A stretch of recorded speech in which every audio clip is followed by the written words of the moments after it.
आप जैसे लोगों ने मुसलमानों की मुसीबत पे अपनी दुकानें चलाई है। जकिया जाफरी जैसे लोगों ने दुकानें चलाई है। बिल्कुल आप अपनी दुकानें मुसलमानों की मुसीबत पे चलाते हो। फख्र है। बिल्कुल, कोई बात नहीं, ये दुकान चलाते हो। आप लोग तो यही बोलेंगे ना, के लिए आए एक बार, जो कोई भी इंसाफ के बारे में आप यही बोलेंगे और हमें इस बात में कोई आवाज देता हूं। आपने अपनी बात कही, जुबानी जमा खर्च। आप एक दिन आए अहमदाबाद,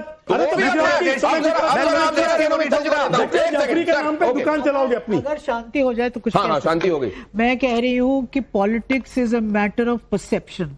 एक परसेप्शन बना हुआ है 2014 से कि नरेंद्र मोदी जी ने हिंदू मुस्लिम करके अपना राज बढ़ाया, उसके अलावा कोई फोकस नहीं, इकोनॉमी पे कोई डिस्कशन नहीं, अनएम्प्लॉयमेंट में नहीं, किसी इशू पे नहीं। हिंदू मुस्लिम करते रहो, वोट लेते रहो। और मुसलमानों के अंदर जो डर बैठाया, आपने क्या किया उस डर को निकालने के लिए? जितने भी मुसलमान बीजेपी में है वो आज शो बॉयज की तरह नजर आते हैं कि ये मोदी जी की चमचागिरी करते हैं। मोदी जी उनको कुछ थोड़ा बहुत दे देते हैं, कोई स्पोक्समैन बना दिया।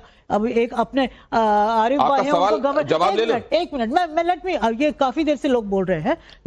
मेरा मान देखिए, वो कोई कंपटीशन नहीं, कौन कितनी देर से। आपका अगर सवाल हो गया है तो मैं उनका जवाब नहीं, अभी सवाल नहीं हुआ। मेरा ये मानना है कि जो वक्फ में भी जो हुआ, एक तो इन्होंने हिंदू मुस्लिम में पोलराइजेशन किया जबरदस्त, जो घर आप बहुत सारे सवाल एक साथ पूछेंगे ना तो आपका सवाल खो जाएगा। मैम, आपने एक बड़ी बात कही, आपने कहा हिंदू मुसलमान किया है मोदी ने, perception is the new reality. और आपने एक बात और कही, आपने डर निकालने के लिए क्या कहा है, क्या जवाब ले रहे हैं इसका? एक सेंटेंस बोलती हूँ, गरीब मुसलमान और रईस मुसलमान में जो उन्होंने पोलराइजेशन और डिवाइड किया, यह सबसे बड़ा मकसद था वक्फ का।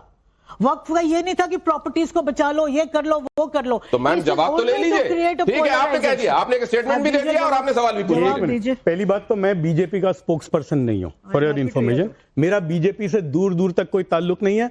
मैंने अपनी जिंदगी में ना बीजेपी का दफ्तर गुजरात में देखा है, ना मैं यहां देखा है। मेरा यह है कि इनकी हुकूमत है, अगर इनसे बात नहीं करोगे तो किससे करोगे? आज भी मैं यही कहूं, प्राइम मिनिस्टर मोदी है, अच्छा लगे नहीं लगे व्हाटएवर, आप मुझे बताइए कि मोदी से आप नहीं बात करोगे तो शहबाज शरीफ से बात करोगे या मोहम्मद यूनुस से बात करोगे? मुसलमानों का बात तो करनी पड़ेगी ना। बात करने से क्या निकला? अरे बात करनी तो पड़ेगी ना। जो डर था वो क्या जो कर रहे हैं, एक मिनट, आप ये कहना चाहते हैं जो कर रहे हैं वो भी गलत कर रहे हैं? एक मुसलमान मटन लेके जाता है, लोग चढ़ जाते हैं। नहीं, ये बात आपके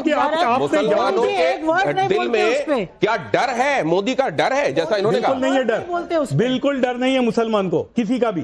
और एक मिनट, मैं ये सवाल पूछता हूं कि क्या जो लोग अगर उनके तक जाकर अपनी बात को पहुंचाते हैं कौम की, तो वो भी गुनाह करते हैं? वो भी बंद कर देना चाहिए। नहीं, मैं आपको ये पूछ रहा हूं कि हमको वो भी बंद कर देना चाहिए? बिल्कुल नहीं बंद करना चाहिए। तो ठीक है, तो उन्होंने एक बात बहुत स्पष्ट कर दी कि मैं प्रवक्ता नहीं हूं भारतीय जनता पार्टी का, लेकिन आप उस समय के हुक्मरान से बात नहीं करेंगे तो क्या करेंगे? शुभ्रस्ता, अभी आपने तमाम तरह की चीजें सुन ली और इसमें जिस पॉइंट को लेकर मैं आपके पास आ रहा हूं कि परसेप्शन से बड़ी रियलिटी कोई नहीं होता। हो सकता है मोदी के तौर पर मुसलमानों का सच्चा हितैषी ही बैठा हुआ है कुर्सी पर, लेकिन मुसलमानों में से ज्यादातर के अंदर यह धारणा नहीं है। उनके अंदर धारणा यह है कि यह आदमी तो हमारा भला नहीं करेगा। क्या यह कहना चाह रही है रेणु मित्तल?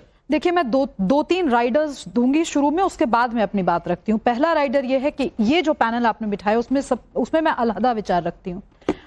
दूसरी चीज यह है कि मैं जो भी कुछ कहूंगी मैं हिंदू मुस्लिम के फ्रेम से बाहर थोड़ा व्यापक रूप में उसको कहना चाहूंगी, क्योंकि मुझे इस फ्रेमिंग से दिक्कत है कि मुसलमानों के लिए मोदी ने क्या किया।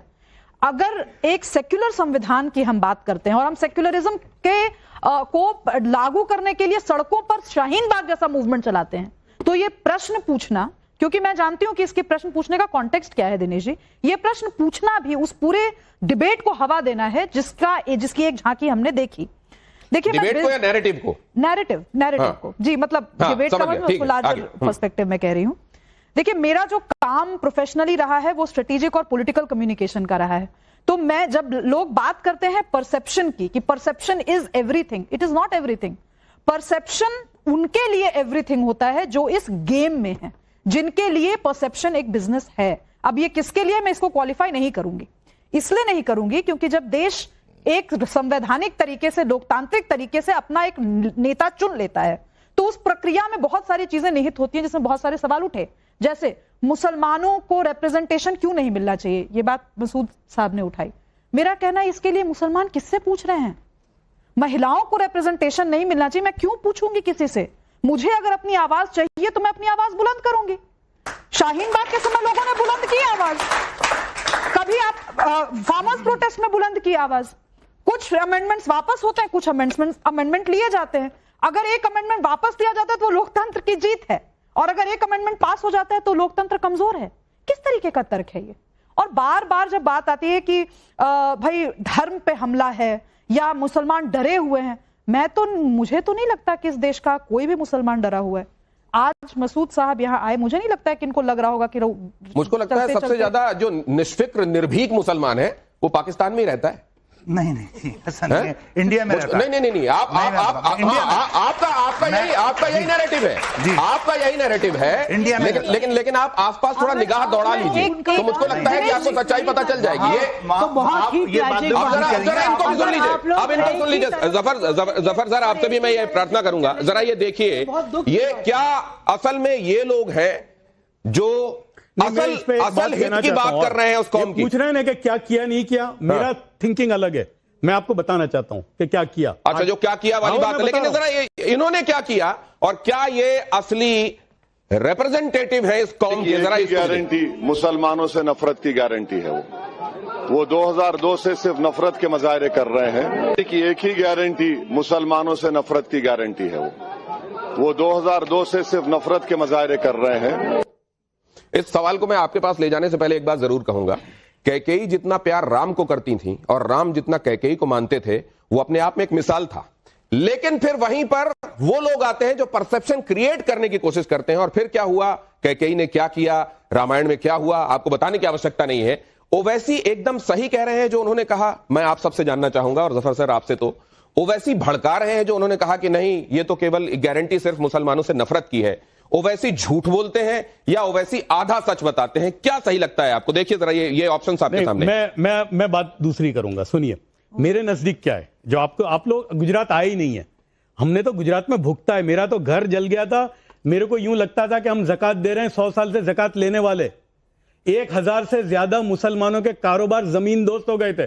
और जकिया जाफरी अकेली नहीं है, 1400 मुसलमान मारे गए थे। क्यों बाकी की बात नहीं करते आप? क्योंकि जकिया जाफरी जो है वो सूट करता है, उससे दुकान बनती है। अब मैं बताना चाहता हूं, ये इधर दुकान बनती है, सच्चाई है सर। अब आप ये तो जरा बता दीजिए ना। अब मैं आपको बता रहा हूं कि कौन आए थे। मैंने 4 ये सही रहनुमाई कर रहे हैं क्या कौम की? अभी छोड़िए ना, मुझे वो सब बात में नहीं जाना। मैं फोकस करता हूं मेरा जो काम है। मैं सुनिए, गुजरात में 2002 हुआ, ठीक है, 2002 हुआ। वहां मुसलमानों ने यह तय किया। सर ये सब भी चाहते हैं कि आप इस पे बोले। नहीं, मैं बोलूंगा बाद में, मैं बोलूंगा मेरे जवाब में आ जाएगा। क्या ये महत्वपूर्ण व्यक्ति हैं जो मोदी के बारे में गलत धारणाएं फैलाने का काम करते हैं? नहीं फैलती, देखिए इस तरह से फैलती नहीं है। वही है ना, हम भी तो मोदी से जब मिलने गए थे तो हमारे सामने सब कुछ था ना। बल्कि लोग डरते थे। मेरे घर में तो है ना 2 रकात सलातुल हाजत में बैठे थे, रोजा रखा था मेरी वालिदा ने, कि मोदी को मिलने जा रहा है, पता नहीं वापस भी आएगा कि नहीं। लेकिन जब मैं मिला और हमारी 2.5 घंटे बात हुई, हमने और मैं आपको आज बोलता हूं, कोई बात ऐसी नहीं है कि हमने नरेंद्र मोदी साहब के सामने आंखों में आंखें डाल के नहीं रखी।